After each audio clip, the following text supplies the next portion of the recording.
మహాదేవుడును మన ప్రభువును మన రక్షకుడైన యేసుక్రీస్తు ప్రభు వారి అత్యున్నతమైన నామంలో లైఫ్ చర్చ్ వైజాగ్ నుంచి మీకు శుభములు తెలియజేస్తా ఉన్నాను. ఈ ధ్యానాల ద్వారా వ్యక్తిగతంగా కుటుంబంగా మీరు క్షేమబుద్ధి చెందాలని ఈ సందేశాలు ప్రార్థనాపూర్వకంగా తీసుకొస్తున్నాం. ప్రార్థనాపూర్వకంగా విందాం. ఈరోజు అపోస్తలుడైన పౌలు కొరింథీయులకు రాసిన 2వ పత్రిక 12వ అధ్యాయం 9వ వచనం చదువుకుందాం. అపోస్తలుడైన పౌలు కొరింథీయులకు రాసిన 2వ పత్రిక 12వ అధ్యాయం 9వ వచనం చదువుకుందాం. అందుకు నా కృప నీకు చాలును, బలహీనత యందు నా శక్తి పరిపూర్ణమగుచున్నదని ఆయన నాతో చెప్పెను.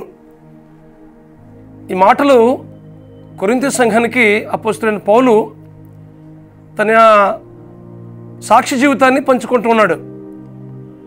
పౌలు కొరింథీయులకు అక్కడ ఉన్న సంఘస్థులకు ఎంతో ప్రోత్సాహకరమైన మాటలు తన జీవిత అనుభవం నుంచి మాట్లాడుతున్నాడు. పౌలుకి విశేషమైన ప్రత్యక్షతలు ఉన్నాయి. ఎప్పుడైతే తన జీవితాన్ని ప్రభువుకి సమర్పించాడో ఆనాటి నుంచి నేటి వరకు దేవుడు విశేషంగా పౌలుని వాడుకుంటున్నాడు. అయితే సహజంగా మనందరికీ కలిగినట్లుగానే ఆయనకు కూడా శరీరంలో ఒక బలహీనత కలిగింది. అనుకుంటాం మనం చాలాసార్లు దేవుని నమ్ముకునే వాళ్ళకి బలహీనతలు వస్తాయా, అనారోగ్యం వస్తుందా, లేకుంటే సమస్యలు వస్తాయా అని అనుకుంటాం. కానీ ఇది సహజం. ఎందుకంటే లోకంలో ఉంటున్నాం కాబట్టి శారీరకంగా మానసికమైన సమస్యలు ఎదురవుతుంటాయి. పౌలుకు కూడా అలాంటి సమస్య ఎదురైంది తన జీవితంలో. ఆ సమయంలో ప్రభు సన్నిధిలో ప్రార్థన చేశాడు పౌలు. అయితే ఆ బలహీనత పోవాలని, శరీరంలో ఉన్న బలహీనత పోవాలని దేవుని సన్నిధిలో ప్రార్థన చేసినప్పుడు దేవుడు అంటున్నాడు కదా, నా కృప నీకు చాలును, బలహీనత యందు నా శక్తి పరిపూర్ణమగుచున్నదని దేవుడు చెప్పినట్లుగా మరి కొరింథీ సంఘానికి తెలియజేస్తా ఉన్నాడు. మన జీవితంలో కూడా చాలాసార్లు ఆయా బలహీనతలు ఎదురవుతుంటాయి. ఇక్కడ పౌలు కూడా ఆ బలహీనతలో శక్తి పొందుకున్నట్లుగా దేవుని వాక్యాలు మనం చూస్తున్నాం. మన జీవితంలో ఎదురవుతున్న బలహీనతలు చూసి మనం భయపడిన అవసరం లేదు. ఎందుకంటే మన బలహీనతల్లో ఆయన శక్తిని పరిపూర్ణం చేసే దేవుడు మన దేవుడు. అందుకోసం అంటున్నాడు కదా, నేను ఎప్పుడు బలహీనున్నో అప్పుడే బలవంతున్నా అంటున్నాడు. కాబట్టి మన దేవుడు మన బలహీనతలలో మన శక్తిని అనుగ్రహించే దేవుడు మన దేవుడు.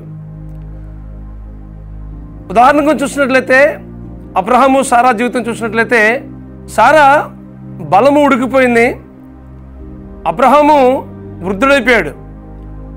అలాంటి వృద్ధాప్యంలో దేవుడు వారిని జ్ఞాపకం చేసుకుని దేవుడు తన కృపను వారి పట్ల విస్తరింపజేసినట్లుగా దేవుని వాక్యాలు మనం చూస్తూ ఉన్నాం. దేవుడు మాట ఇచ్చాడంటే మాట తప్పినవాడు. ఆయనకు అసాధ్యమైనది ఏదీ లేదు. సమస్తము సాధ్యపరిచే దేవుడు మన దేవుడు. అలాంటి కార్యాన్ని అబ్రహాము సారా జీవితంలో కలుగజేస్తాడు కదా. అసాధ్యమైన కార్యం అది, కానీ వారి జీవితంలో జ్ఞాపకం చేసుకుని దేవుడు ఏదైతే వాగ్దానం చేస్తున్నాడో వాగ్దానం నెరవేర్పు ఇస్సాకు ద్వారా నెరవేర్చినట్లుగా మనం చూస్తూ ఉన్నాం.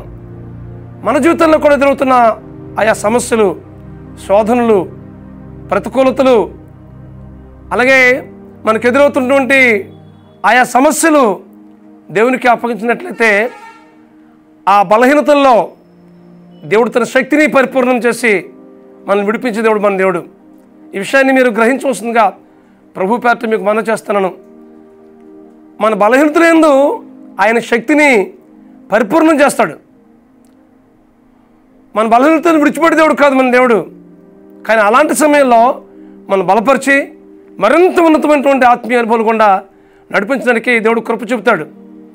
కొన్నిసార్లు మనకు ఎదురవుతున్న సమస్యలు, శోధనలు, అలాగే కష్టాలు, ఆర్థిక సమస్యలు, అనారోగ్య పరిస్థితులు, ఇలాంటివన్నీ ఎదురవుతున్నప్పుడు నాకు సహాయం చేసేవారు ఎవరు లేరు అనేటట్లుగా ఉంటుంటాయి. కానీ మనకు సహాయం చేసేవాడు, ఆ సమస్య నుంచి విడిపించేవాడు, ఆ పరిస్థితిని మార్చేవాడు మన ప్రభువు ఉన్నారనే సంగతిని మనం ఎప్పుడు మర్చిపోకూడదని ప్రభు పేరట మీకు మనం చేస్తాను. ఇక్కడ అంటున్నాడు కదా, నా కృప నీకు చాలు పౌలు, బలహీనతల్లో నా శక్తి పరిపూర్ణమవుతుంది అని చెప్పి ఆయన ఆ శక్తిని అనుభవించడం మాత్రమే కాదు, కానీ కొరింథీ సంఘాన్ని కూడా తన సాక్షి జీవితాన్ని పంచి సంఘాన్ని కూడా ఎంతగానో బలపరిచినట్లుగా దేవుని వాక్యంలో మనం చూస్తూ ఉన్నాం. కాబట్టి ఈ వాక్యం ఉంటుంది మీ జీవితంలో.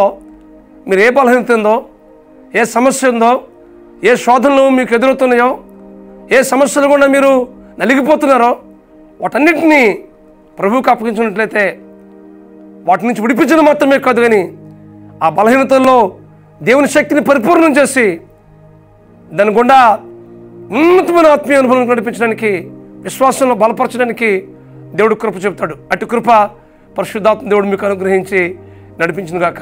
ప్రార్థన చేసుకుందాం. పరమస్వరూపుడా, మహాకృపగల మా తండ్రి, ఈ వాక్యమున్న మా ప్రియుల జీవితాల్లో ఏ బలహీనతలు, ఏ సమస్యలు, ఏ శోధనలు, ఏ ప్రతికూలతలు మీరు జీవితంలో అలుముకోయిందో ప్రభువా, వాటన్నిటి నుంచి విడిపించవలసిందిగా ప్రార్థిస్తున్నాం ప్రభువా. ఇదిగో ప్రభువా, పౌలు తన శరీరంలో ఉన్న సమస్య గురించి ముమ్మారు మీ సన్నిధిలో ప్రార్థన చేసినప్పుడు మీరు కృపను అనుగ్రహించడం మాత్రమే కాదు, కానీ ఆ బలహీనతల్లో పరిపూర్ణ శక్తిని కనబరిచినట్లుగా ఈ వాక్యంలో చూస్తున్నాం ప్రభువా. మా ప్రియుల జీవితంలో కూడా మీ కృపను విస్తరింపజేసి వారికి ఎదురవుతున్న ప్రతి సమస్యను నైనా విడిపించి ఆ బలహీనతల్లో మీ శక్తిని పరిపూర్ణం చేసి వారి విశ్వాసాన్ని బలపరిచి ఉన్నతమైన ఆత్మీయ అనుభవాలు కూడా నడిపించవలసిందిగా ప్రార్థిస్తూ మీ కృపగల హస్తానికి అప్పగించుకుంటూ మా ప్రభువును, మీ ప్రియ కుమారుడును, మా రక్షకుడునైనా యేసుక్రీస్తు నామములో ప్రార్థించి వేడుకుంటున్నాం మా పరమ తండ్రి. ఆమేన్, ఆమేన్, ఆమేన్. దేవుని కృప మీ ఎడల విస్తరింపజేయటంలో, బలహీనతల్లో ఆయన శక్తిని మీ జీవితంలో పరిపూర్ణం చేయటంలో పరిశుద్ధాత్మ దేవుడు మీకు సహాయం చేసి నడిపించును గాక. God bless you friends. Have a wonderful day. దేవుడు మీకు నిత్యము తోడు ఉండి నడిపించును గాక. God bless you.